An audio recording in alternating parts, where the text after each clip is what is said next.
Kuasa tirani, ku susuri garis jalan ini, berjuta kali turun aksi, bagiku satu langkah pasti.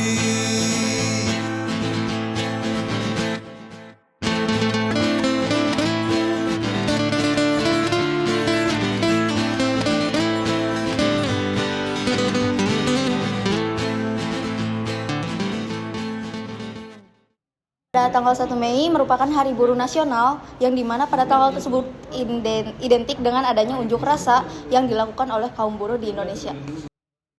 Sebenarnya apa saja sih yang dituntut oleh mereka?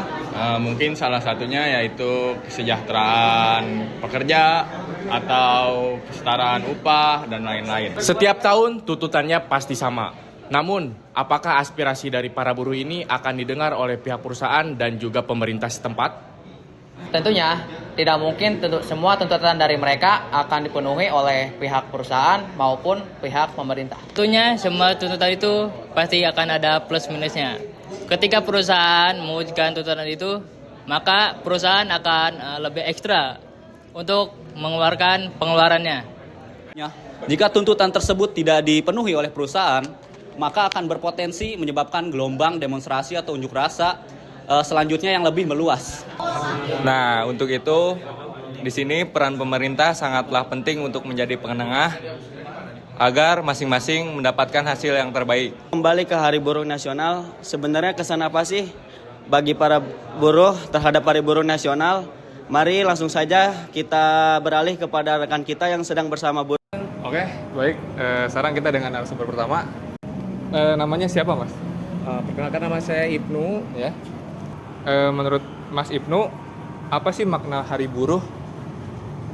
Makna Hari Buruh merupakan momentum penting bagi para buruh untuk menyampaikan segala aspirasi dan untuk memperjuangkan hak-hak para buruh. Apa sih pentingnya Hari Buruh menurut Mas Ibnu? Pentingnya Hari Buruh? Ya, pentingnya peringatan Hari Buruh. Peringatan Hari Buruh ini tetap relevan karena perjuangan untuk mencapai keadilan sosial dan kesejahteraan buruh adalah proses yang berkelanjutan ya. Terus hal ini juga berlaku bagi proses yang berkelanjutan meningkatkan pemerintahan dan pengusaha akan hak-hak asasi para buruh.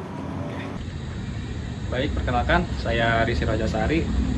Saya di sini akan melakukan tugas tentang dengan makro PKN ya. Itu tentang membawa topik Hari Buruh. Saya akan menanyakan beberapa pertanyaan tentang Hari Buruh dalam topiknya pemagangan kepada teman saya. Boleh Mas, perkenalkan lebih dahulu. Baik Mas, nama saya Riana Nikola. Jadi saya di sini akan mempertanyakan beberapa pertanyaan. Mungkin apa sih makna Hari Buruh bagi pekerja di Indonesia menurut pandangan Mas sendiri? Hari Buruh ya. Hari Buruh itu untuk memperjuangkan hak, kesejahteraan dan perlindungan pekerja. Ya, mungkin untuk pertanyaan kedua, mengapa sih Hari Buruh masih penting untuk diperingati hingga saat ini menurut Mas sendiri? Karena masih banyak yang perlu diperjuangkan Mas, seperti upah, kontrak sama kesejahteraan dan Terus kalau menurut Mas sendiri ada nggak sih kaitannya dengan sila kelima kita?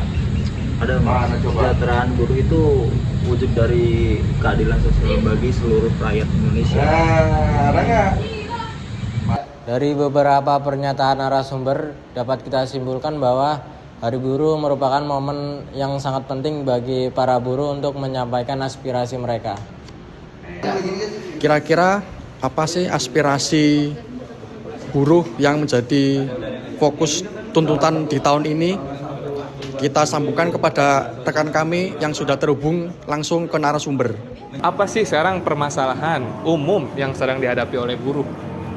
Permasalahan utama yang sampai sekarang masih menjadi trending dan hangat di kaum buruh yang diajukan terhadap pemerintah itu adalah masalah isu-isu tentang upah yang tidak relevan dengan biaya hidup, risiko PHK, dan perlindungan hukum yang belum maksimal serta akses jaminan sosial seperti BPJS yang belum rata.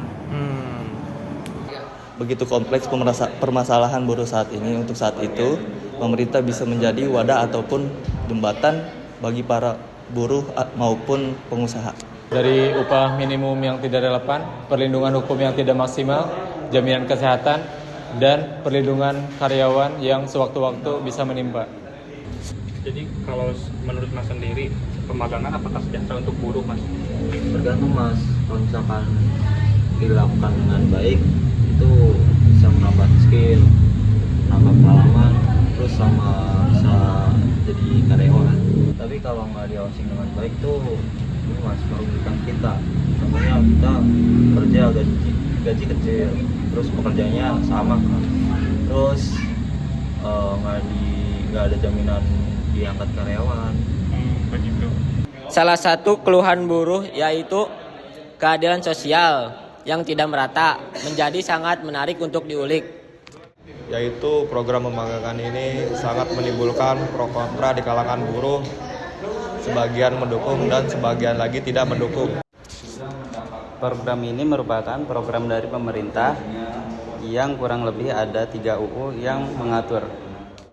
Yaitu UU No 13 tahun 2003, Permenaker No 6 tahun 2020 tentang penyelenggaraan pemagangan. Pengusaha wajib memberikan uang saku dan transfer bimbingan dan instruksi langsung dari mentor yang kompeten. Keselamatan kerja dan perlindungan jaminan sosial seperti BPJS ataupun lainnya, dan berhak mendapatkan sertifikat pemagangan. Batas waktu dan jam kerja harus ditentukan maksimal 40 jam dalam seminggu, dan program diizinkan paling lama 2 tahun. Namun tidak semua perusahaan bisa memenuhi peraturan di atas. Jika pertautan di atas terpenuhi, niscaya para buruh pasti mendukung. Lalu seperti apa komentar dari salah satu peserta pemagangan di asas satu perusahaan di Karawang? Oke Mas, namanya siapa? Perkenalkan, nama saya Hilal Ibotullah, asal saya dari Kebumen, Pak. Nah, Masnya ikut ini ya, program pemagangan? Iya Pak, betul Pak. Gimana, setuju nggak dengan program pemagangan yang ada? Setuju Pak, karena lewat program pemagangan ini kita menjadi lebih siap ke dunia pekerja yang industri yang asli Pak. Oke. Buat metode belajar seperti ini Pak. Nah, emang dapat hak-hak apa saja? Saya di sini mendapatkan hak seperti mendapatkan uang kesehatan, mendapatkan uang untuk biaya bisa dirawat di rumah sakit, mendapatkan uang, mendapatkan makan juga, mendapatkan transport atau jemputan juga Pak, seperti itu Pak. Tapi cukup itu semua untuk kehidupan di Karawang? Ya Alhamdulillah cukup Pak. Ya, semangat ya, makasih ya. Terima kasih. Salah satu peserta pemagangan tersebut sudah mendapat perjanjian yang sah dengan perusahaan dan mendapatkan uang saku serta tunjangan transport. Kemudian peningkatan skill dari proses pemagangan yang dilakukan. Jaminan sosial dan kesehatan di klinik dan rumah sakit yang bekerja sama. Serta mendapatkan sertifikasi di masa pemagangan. Hari Buruh Nasional menjadi sarana bagi buruh untuk menyampaikan aspirasi dan memperjuangkan hak mereka. Pemerintah dan perusahaan perlu menciptakan kesejahteraan buruh, sementara program pemagangan dapat memberikan manfaat jika dijalankan sesuai dengan aturan yang berlaku. Sekian dari kelompok 1 dan terima kasih.